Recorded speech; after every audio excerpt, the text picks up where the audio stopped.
My name is William R. Parks, and my company publishes Program Your Calculator, which is available as a paperback and ebook from Amazon.com. I have with me the author of the book, Dr. Gerald Rising, Distinguished Professor Emeritus of Math Education from the University at Buffalo. My first question, Jerry, is what inspired you to write Program Your Calculator? A number of things, Bill. First of all, let me talk about handheld calculators. The three kinds are, first of all, what we call a four-banger, a calculator that just adds, subtracts, multiply, and divide. Those were the first ones that were constructed back in the 1950s. Then there's a scientific calculator that does trig functions, log functions, and various other exponential functions and things of that sort. But the third type of calculator is a huge step forward. It's a calculator that allows for graphing, but also allows programming. Today, this kind of calculator, I believe, is generally abused. They're widely used, but only for graphing, and very rarely are they used for programming. And programming your calculator allows the power of that calculator to be doubled or tripled. In this, we're way behind some other countries. In Germany, for example, you go into almost any laboratory in the country, and the technicians have all got programmable calculators. Anytime you have a task that you need to do many times, converting from one system to another, various tasks like that. If you write the simple program steps to do that, you don't have to go through and apply the entire formula every time. Now that's just one of the uses of programmable calculators, but there are many others. My little book is an attempt to communicate to the general user of these calculators how to write programs. And it's a straightforward task, and it's a kind of thing that you can undertake and learn in a week or two, and the book sets out to do that.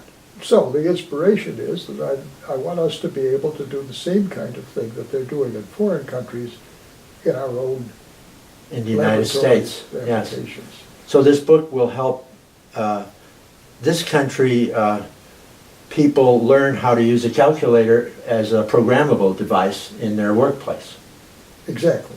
My next question is, can you tell us a little bit about yourself and past work experiences related to this book? I've taught computer science courses at the university level. I've served on the ETS examination board for the high school examination in computer science. So I have background in computer science. I've written a textbook called About Mathematics that uses programs that we developed on a programmable calculator. So I've had a lot of experience with writing, developing, editing programs myself, and I want to communicate that to other users. I've also classroom tested the ideas that are presented in Program Your Calculator. So I think these ideas are learnable in the form that they've been presented. Where did you meet your co-authors? Well, I have two co-authors who, and I'm not certainly not trying to belittle them, have played a fairly minor role on this book, but a major role on some other books that we've worked on together. Eileen Schoaf was a former student of mine who went on to be a mathematics professor at Buffalo State College and is retired, living in North Carolina now. Very close associate. We've taught together, and she's a very fine classroom teacher.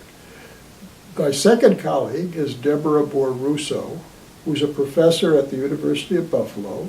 She's a young, very fine teacher. We co-taught a course in which I did the presentation of the materials that appear in Program Your Calculator. Who picked the picture for the cover of the book?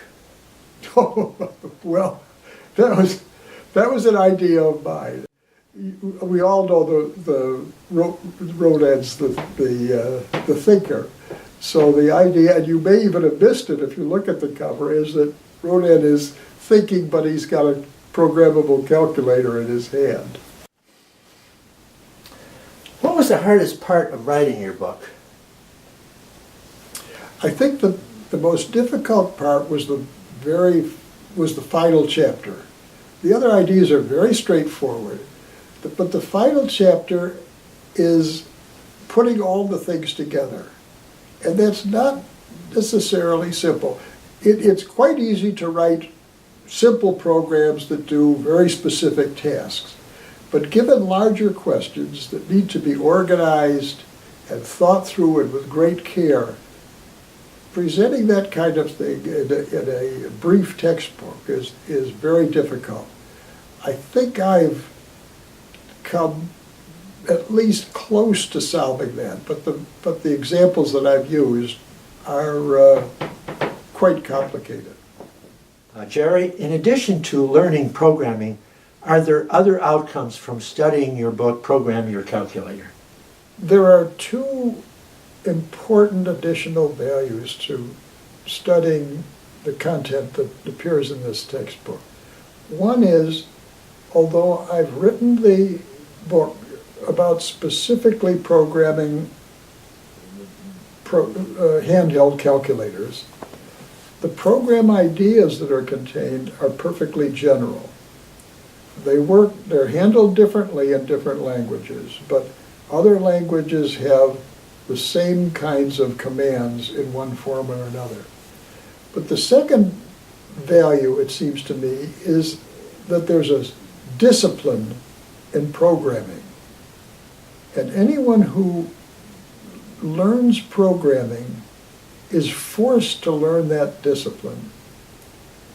If you make a mistake in typing a problem, that mistake is going to punish you. The program is not going to work. You have to be exact. And this is a kind of discipline that we don't often find. There's the famous Peanuts cartoon in which Lucy asks Charlie why isn't he good in math? And Charlie says, well, I'm good at subjects that are mostly a matter of opinion.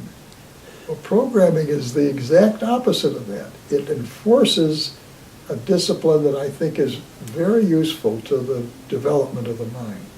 Jerry, what other kinds of math-related writing are you currently doing?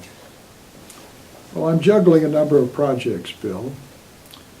First of all, I'm working on updating a book that was published about 8 or 10 years ago, Inside Your Calculator. It's about calculator algorithms. I also have a book that's in the publication process called About Mathematics.